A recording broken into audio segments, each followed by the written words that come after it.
தமிழ்நாடு இயற்கை உழவர் மற்றும் ஆர்வலர் கூட்டுக்குழு வழங்கும் தென்னிந்திய இயற்கை வேளாண்மை மாநாடு 2025 பங்கேற்க வருகை தந்திருக்கும் நம்முடைய பாரத பிரதமர் திரு நரேந்திர மோடி அவர்களை வருக வருக என வரவேற்கிறோம். இந்த மாநாடு தென்னிந்திய இயற்கை வேளாண் சங்கத்தின் 2025வது மாநாடு மற்றும் PM கிசான் சம்மான் நிதியிலிருந்து 18,000 கோடிக்கும் மேலான நிதியை வழங்க நம்முடைய பாரத பிரதமர் அவர்கள் வருகை தந்திருக்கிறார்கள். செல்லும் இடமெல்லாம் தமிழையும் தமிழ் கலாச்சாரத்தையும் பறைசாற்றி வருபவர் நம்முடைய பாரத பிரதமர். அவர்கள் சொன்ன திருக்குறள் இன்றும் நம் காதில் ரீங்காரம் விட்டுக் கொண்டிருக்கின்றது. माननीय प्रधानमंत्री जी, किसान को गर्व से अन्नदाता कहते हैं. கடுமையாக உழைக்கும் நம் உழவர்களை அன்னதாதா என்று அழைப்பதோடு அவர்களை ஊர்ஜதாதா மற்றும் ஊர்வரதாதாவாக மாற்ற வேண்டும் என்பதை தன்னுடைய முழுமுதல் குறிக்கோளாக கொண்டவர் நம்முடைய பாரத பிரதமர் அவர்கள். பாரத பிரதமர் அவர்கள் தன்னுடைய உரையிலே ஔவையார் அவர்களை மேற்கோள் காட்டி நீர் உயர வரப்புயர நீர் உயரும், நீர் உயர நெல் உயரும், நெல் உயர குடி உயரும், குடி உயர கோல் உயரும், கோல் உயர கோன் உயர்வான் என்பதை சுட்டிக்காட்டியது மட்டுமல்லாமல் prosperity of farmers will lead to a prosperous nation என்பதை நமக்கு வழிநடத்தி கொண்டிருக்கும் பாரத பிரதமர் அவர்களை இந்த நிகழ்ச்சிக்கு வருக வருக என வரவேற்கிறோம்.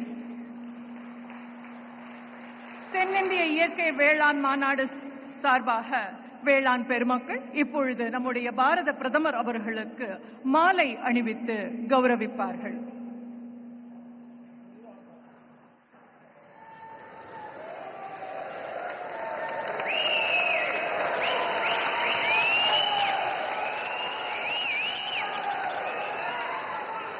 தென்னிந்திய இயற்கை வேளாண் விளைபொருட்கள் சம்மேளனின் கூட்டு அமைப்பின் சார்பாக நம்முடைய பாரத பிரதமர் அவர்களுக்கு ஒரு மாட்டு வண்டியினை நினைவு பரிசாக வழங்கி இருக்கிறார்கள்.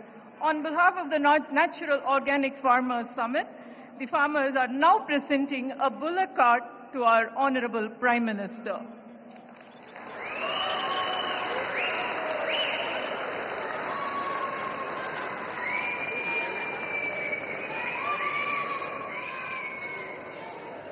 We now request the members of the audience to raise for national anthem followed by Tamil Thai வாழ்த்து.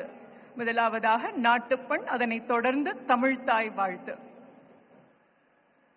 जनगणमन अधिनायक जय हे भारत भाग्य विधाता, पंजाब सिंध गुजरात मराठा द्राविड उत्कल भंगा, विंध्य हिमाचल यमुना गंगा उच्चल जलधि तरंगा, तव शुभ नामे जागे तव शुभ आशीष मांगे, गाहे तव जय गाथा, जनगण मंगलदायक जय हे भारत भाग्य विधाता, जय हे जय हे जय हे जय जय जय जय हे.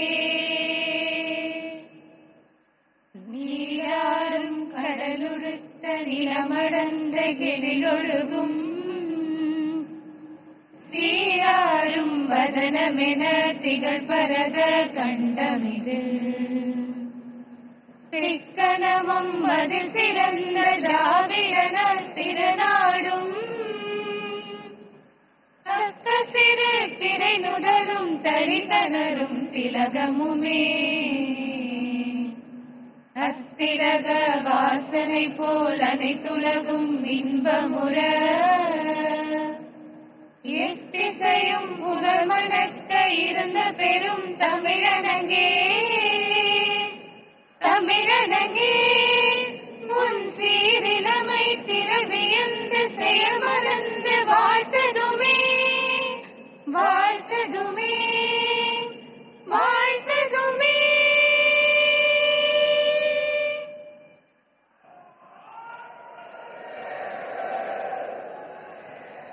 5 eminent personalities from the Natural Organic Farming Association will now honor our Prime Minister with their farm produce. Srimati Suganti will now present a portrait of Honorable PM's beloved mother. The speciality of this portrait is that the frame is made of the fiber from banana plantain. Sri Ajitan will present a gift hamper comprising of the seeds and the produce of banana plantain.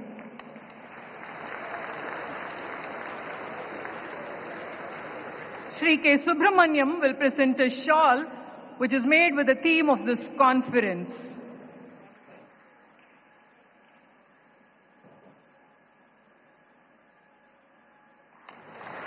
Sri S. Yoganathan will present the collected seeds from a hamper with the seeds of organic farming.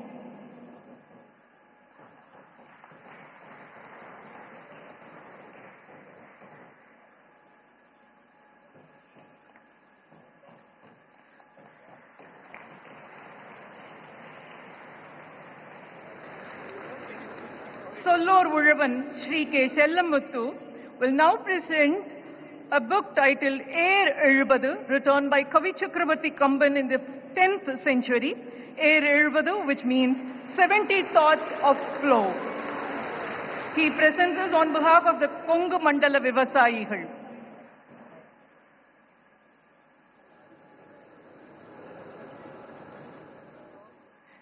Thank you. எப்படி இந்த பிரதம மந்திரியின் திட்டத்தினாலே நடைபெறுகிறது என்பதை வலியுறுத்தி கூறியதற்கு நன்றி தெரிவித்துக் கொள்கிறோம். அடுத்ததாக திரு P.R. பாண்டியன் அவர்கள், தலைவர், தமிழக அனைத்து உழவர் சங்கங்களின் ஒருங்கிணைப்பு குழு, இப்பொழுது தன்னுடைய நோக்க உரையை ஆற்றுவார்கள். தென்னிந்திய இயற்கை வேளாண்மை மாநாடு, அந்த மாநாட்டை ஒட்டி ஒரு மிகப்பெரிய அளவில் வரலாற்று முக்கியத்துவம் வாய்ந்த இயற்கை வேளாண்மை வெளிப்படுத்துகிற அரங்குகள் அமைக்கப்பட்டது. ஆகவே இது மாநாடு என்கிற பெயரில் துவங்கப்பட்ட மாநாட்டை பாரத பிரதமர் அவர்கள் நேற்று காலையில் 21வது PM கிசான் திட்டத்தையும் இந்த மேடையில் உழவர்கள் மத்தியில் துவக்கி வைப்பது என்று முடிவெடுத்து ஒரு முப்பெரும் மாநாடாக இந்த மாநாடை அலங்கரித்ததோடு மட்டுமல்ல, ஒட்டுமொத்தமாக தென்னிந்திய விவசாயிகளுக்கு ஒரு நம்பிக்கையும் துணிவையும் உருவாக்குகிற வகையில் எங்களை போன்ற சாதாரண விவசாயிகள் அழைத்த போது வருகிறேன் என்று சொல்லி பல்வேறு நெருக்கடியான காலகட்டத்தில் இந்த தமிழகத்திற்கு வருகிறதென்று இந்த உழவர்களுக்கு ஒரு நம்பிக்கையை ஊட்டியிருக்கிற, உலகமே வியந்து பார்க்கிற நமது பாரத பிரதமர் அவர்களை வருக வருக உங்களை வணங்கி மகிழ்கிறேன். இந்த நிகழ்ச்சியில் பங்கேற்றிருக்கிற மேதகு ஆளுநர் அவர்கள் தொடர்ந்து விவசாயிகளோடு ஒரு நட்பை பாராட்டி இந்த நிகழ்விலும் அவர் பங்கேற்று சிறப்பித்திருப்பதை நாங்கள் நன்றியோடு நினைவு கூர்ந்து வணங்கி மகிழ்கிறேன்.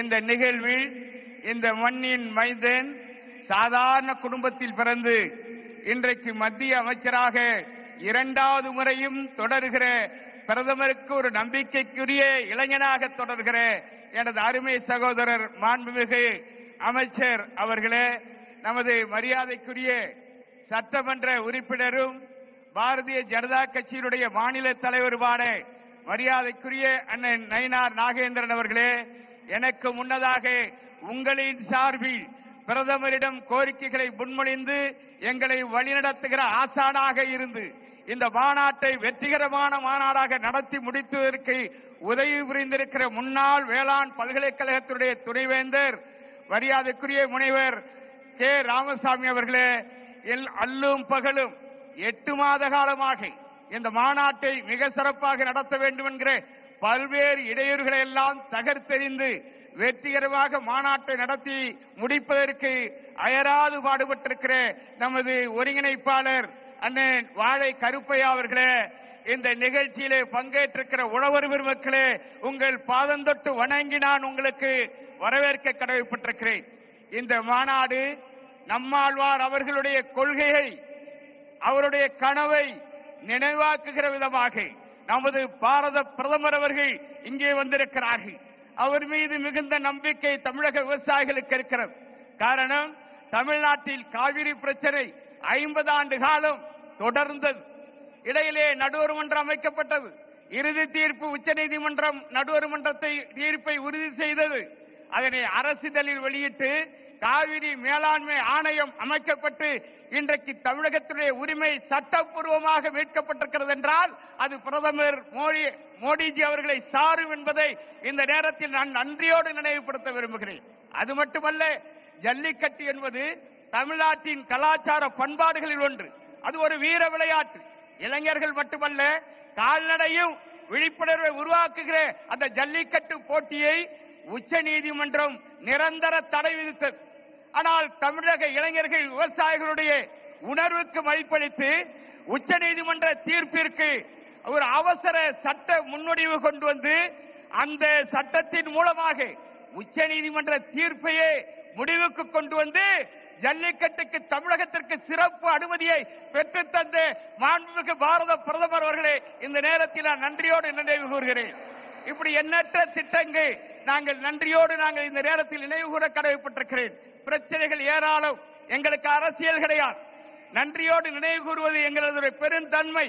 அது மட்டுமல்ல, காவிரி டெல்டா பாதுகாக்கப்பட்ட வேளாண் மண்டலம், அதை அறிவிக்க வேண்டும் என்று நாங்கள் தென்னிந்திய பசுமா தீர்ப்பாயத்தில் 2015 வழக்கு தொடர்ந்து 2016 பிரதமர் அவர்கள் நீதிமன்றத்திலேயே கொள்கை முடிவெடுத்து காவிரி டெல்டாவில் பேரழிவு திட்டங்களை அனுமதிக்காது எனது மத்திய அரசு விரைவில் காவிரி டெல்டா பாதுகாக்கப்பட்ட மண்டலமாக அறிவிக்கப்படும் என்று அறிவித்தார். அது மட்டுமல்ல, 2019 டெல்லி மாநகரம் சென்று காவிரி டெல்டாவை மீட்டெடுக்க வேண்டும், பாதுகாக்கப்பட்ட மண்டலமாக அறிவிக்க வேண்டும் என்று நாங்கள் போராடிய போது எங்கள் தமிழகத்தின் மூத்த பாராளுமன்ற உறுப்பினரை அழைத்து உங்கள் தமிழக விவசாயிகளை நம்பிக்கையோடு போக சொல்லுங்க, காவிரி டெல்டா பாதுகாக்கப்பட்ட வேளாண் மண்டலமாக அறிவிக்கப்படும் என்கிற நம்பிக்கையோடு செல்லுங்கள் என்று சொல்லி 2020 தமிழ்நாடு அரசு அறிவிப்பதற்கு ஒப்புதலை தந்த மாபெரும் தலைவராக இன்றைக்கு பிரதமர் வந்திருக்கிறார்.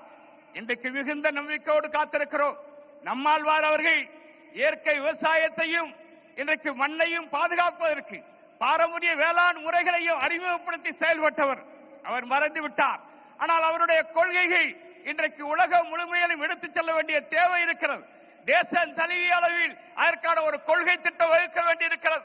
அவர் ஒரு நம்மாழ்வாருடைய கொள்கை மண் மலட்டுத்தன்மையாகிவிட்டது. மண்ணில் உற்பத்தி செய்யக்கூடிய உணவுப் பொருட்கள் நஞ்சாகிவிட்டது. உணவை உண்டாலே பல்வேறு நோய் தாக்குதலுக்கு ஆளாகக்கூடிய கடும் நெருக்கடி ஏற்பட்டிருக்கிறது. இந்த நெருக்கடியிலிருந்து தீர்வு காண வேண்டும் என்பதற்காக நம்மாழ்வார் வகுத்துக் கொடுத்த கொள்கையை நமது பாரத பிரதமர் அவர்களிடம் நம்பிக்கையோடு சமர்ப்பிக்க இருக்கிறோம்.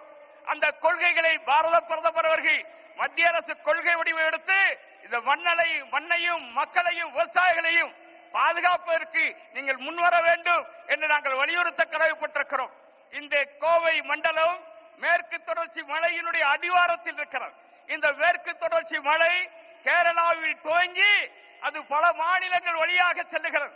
ஆனால் இந்த காலநிலை மாற்றத்திற்கு அடிப்படையாக இருப்பது இந்த மேற்கு தொடர்ச்சி மலைவளம் தான். எனவே இந்த மலைவளத்தை பாதுகாக்க வேண்டும். மலையில் வாழக்கூடிய விலங்கினங்கள் விளைநிலங்களை நோக்கி மனிதர்களையே கொள்ளுகிறது, விவசாயிகளையும் கொள்ளுகிறது, உழவர் பெருமக்களுடைய உழைப்பையும் சுரண்ட பார்க்கிறது.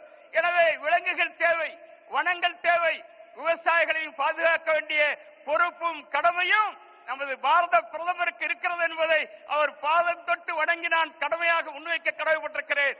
மேற்கு தொடர்ச்சி மலைவளத்தை பாதுகாத்து விவசாயிகளை உழவர்களையும் பாதுகாத்து அந்த விலங்கினங்கள் மனிதர்களை அழிப்பதிலிருந்து பாதுகாப்பதற்கு ஒருங்கிணைந்த சட்டம் கொண்டு வர வேண்டும். இந்த நேரத்தில் நான் அவசியமாக சொல்ல கடமைப்பட்டிருக்கிறேன். காரணம், தமிழ்நாட்டின் நில ஒருங்கிணைப்பு சட்டம் 2023 என்கிற பேரில் நிலங்களை மட்டுமல்ல, நிலங்களுக்கு அருகாமையில் இருக்கிற ஏரிகள், குளங்கள், குட்டைகள், நீர்வழி பாதைகளையும் அபகரிப்பதற்கென்றே சட்டம் கொண்டு வந்து வகைப்பாடை மாற்றி இன்றைக்கு சதுப்பு நிலங்கள் எல்லாம் கட்டுமான நிறுவனங்களுக்கு கொடுக்கிற ஒரு பேராபத்து ஏற்பட்டிருக்கிறது. அதை தடுத்து நிறுத்துவதற்கு ஒருங்கிணைந்த சட்டம் வேண்டும். தொழில் புரட்சியில் விவசாயிகள் மாறுபட்டவர்கள் அல்ல. தொழிலும் வளர வேண்டும், வேளாண்மையும் வளர வேண்டும், உணவு உற்பத்தியும் பாதித்துவிடக் கூடாது என்கிற அக்கறையோடு இந்த கோரிக்கைகளை நான் முன்வைக்கிறேன். இந்த மகான் நம்மாழ்வார் அவர்களுடைய நினைவை போற்றுகிற வகையில் உங்கள் ஆட்சி காலத்தில் அவருக்கு பாரத ரத்னா விருது வழங்கி நீங்கள் கௌரவப்படுத்த வேண்டும் என்று நான் வலியுறுத்துகிறேன். நமது மரியாதைக்குரிய பாரதிய ஜனதா கட்சியும் இதற்கான தீர்மானத்தை ஏற்கனவே முன்மொழிந்திருக்கிறது.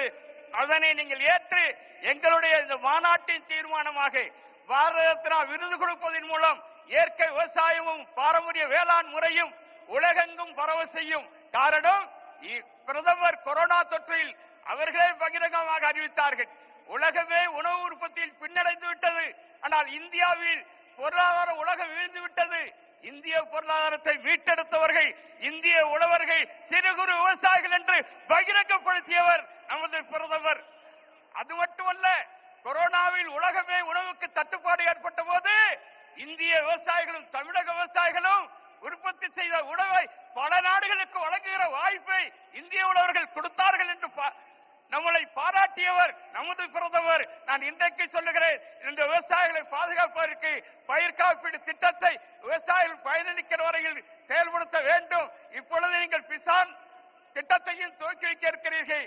தமிழ்நாட்டில் 60% நிலங்கள் குத்தகை விவசாயிகள், அவர்களுக்கும் கிடைக்கிற பயன் வருகிற வகையில் இந்த PM கிசான் திட்டத்தை செயல்படுத்த வேண்டும் என்று கேட்டு வாய்ப்புக்கு நன்றி கூறி நிறைவு செய்கிறேன். நன்றி, வணக்கம்.